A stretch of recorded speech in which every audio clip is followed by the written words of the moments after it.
UP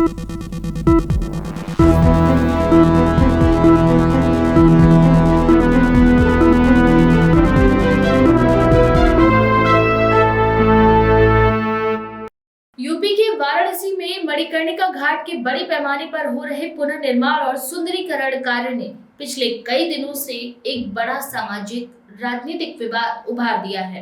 इस परियोजना के उद्देश्य में घाट की भीड़भाड़, अव्यवस्था और अविकसित ढांचे को आधुनिक, सुव्यवस्थित और स्वच्छ सुविधाओं से लैस करना बताया जा रहा है।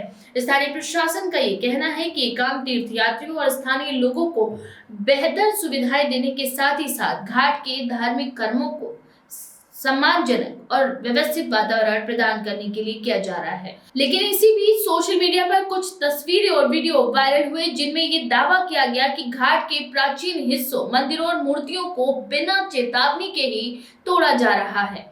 इन भ्रामक तस्वीरों और वीडियोस को कई राजनेताओं और कई लोगों ने साझा किया, जिससे विवाद और भी बढ़ गया है। पुलिस इन तस्वीरों और वीडियोस को एआई जनित और भ्रामक बताते हुए उन पर 8 एफआईआर दर्ज कर चुकी है। दरअसल ये विवाद शुरू हुआ जब सोशल मीडिया पर कुछ फोटोज और वीडियोस ये दिखाते हुए तेजी से फैलने लगे कि मणिकर्णिका घाट के पवित्र हिस्सों पर बुलडोजर चलाया जा रहा है और मंदिरों तथा मूर्तियों को नुकसान पहुंचाया गया है। स्थानीय समुदाय और धार्मिक समूहों ने कहा कि घाट की पवित्रता को कोई भी विकास कार्य धार्मिक भावना और इतिहास के साथ खिलवाड़ किए बिना होना चाहिए। घाट की प्राचीनता और यहाँ की धार्मिक परंपरा लोगों की भावनात्मक और सांस्कृतिक अनुभव का हिस्सा है। इसी भावनात्मक पक्ष को लेकर अब ये मामला कई राजनीतिक दलों और नेताओं की आलोचना का केंद्र बन चुका है। दरअसल प्रियंका गांधी ने मणिकर्णिका घाट पर बुलडोजर चलाने और पुनर्निर्माण कार्य को लेकर अपनी तीखी आलोचनाएं व्यक्त की हैं। उन्होंने सोशल मीडिया प्लेटफॉर्म एक्स पर एक पोस्ट में लिखा कि बनारस में मणिकर्णिका घाट पर बुलडोजर चलाकर सदियों पुरानी धार्मिक एवं सांस्कृतिक विरासत को ध्वस्त करना अत्यंत दुर्भाग्यपूर्ण है।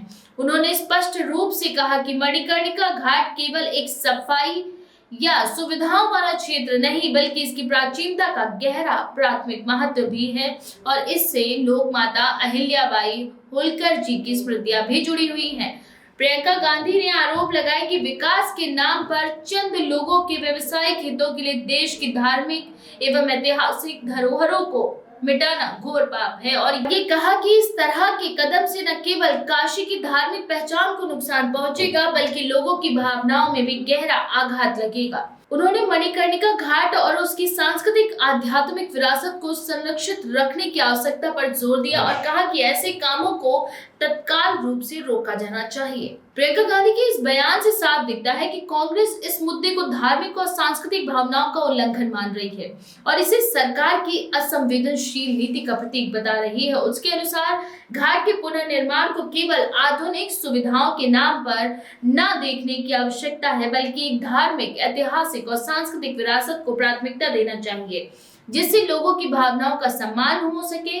उनके बयान ने इस विवाद को सिर्फ एक विकास कार्य से परे एक सांस्कृतिक और राजनीतिक मुद्दा भी बना दिया है। वहीं इस पर समाजवादी पार्टी प्रमुख अखिलेश यादव ने भी तीखा हमला बोला है। उन्होंने कहा कि सरकार विरासत और इतिहास को नष्ट करना चाहती और ये कहा कि मणिकर्णिका घाट तथा हरिश्चंद्र घाट जैसे पवित्र गुरुओं के पुनर्विकास को लेकर जो कदम उठाए जा रहे हैं वे साक्षात हमारे सांस्कृतिक विरासत पर हमला है। अखिलेश यादव ने मीडिया से बात करते हुए आरोप लगाया कि कभी भी धरती पर कोई राजा या शासक इतने मंदिर नहीं तोड़ सका जितने मंदिर बीजेपी सरकार ने तोड़े हैं।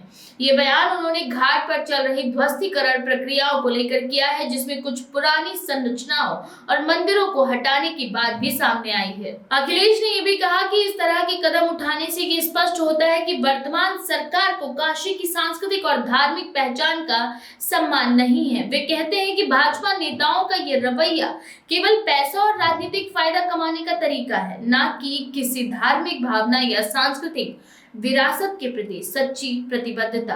उन्होंने ये भी आरोप लगाया कि भाजपा न केवल गोद लिए गए शहरों और धार्मिक स्थलों की पहचान बदलने की कोशिश कर रही है, बल्कि स्थानीय लोगों और उनके इतिहास को भी अनदेखा कर रही है। अखिलेश यादव की प्रतिक्रिया से ये संकेत मिलता है कि समाजवादी पार्टी इस मुद्दे को सांस्कृतिक धरोहर की रक्षा और राष्ट्रीय आत्मिक पहचान की रक्षा के रूप में देख रही है। वे इसे एक ऐसे मामले के रूप में पेश कर रहे हैं जिसमें सरकार की नीतियों को चुनौती दी जानी चाहिए, ताकि पुरातन धार्मिक स्थल और उसकी ऐतिहासिकता सुरक्षित रह सके। दूसरी ओर प्रशासन और उत्तर प्रदेश सरकार ने इन आरोपों का खंडन भी किया। अधिकारियों ने स्पष्ट किया कि पुनर्निर्माण और सुंदरीकरण कार्य के दौरान किसी भी धार्मिक मूर्ति या पवित्र संरचना को जानबूझकर क्षति नहीं पहुंचाई गई। सांस्कृतिक विभाग ने घाट के कुछ कलाकृतियों को तो असुरक्षित होने पर हटाया है, लेकिन उन्हें सुरक्षित स्थानों पर संरक्षित और पुनः स्थापित किया जाएगा। अधिकारियों ने यह भी कहा कि सोशल मीडिया पर वायरल हो रही कई तस्वीरें और वीडियो भ्रामक और वास्तविकता से दूर है। पुलिस ने इस बात पर भी वक्त लेते हुए कहा कि कई तस्वीरें एआई जनित हैं और लोग उन्हें वास्तविकता के रूप में साझा करके धार्मिक भावनाओं को भड़काने का प्रयास कर रहे हैं। इस विवाद में फिलहाल एक महत्वपूर्ण पहलू ये भी उभर कर सामने आया है कि राजनीतिक बयानबाजी के साथ साथ सोशल मीडिया की भूमिका से किस तरह से विवाद को हवा दी गई है।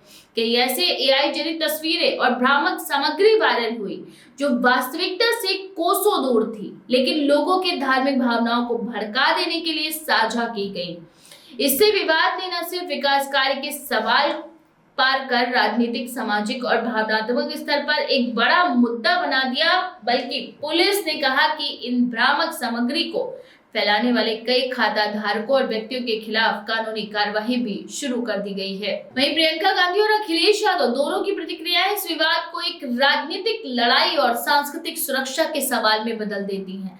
जहां एक ओर प्रशासन पुनर्निर्माण कार्य को जनता के लिए सुविधाजनक और स्वच्छ बनाने का दावा करता है, वहीं विपक्षी नेता इसे सांस्कृतिक भावना और ऐतिहासिक धरोहरों को नुकसान पहुंचाने वाला बता रहे हैं।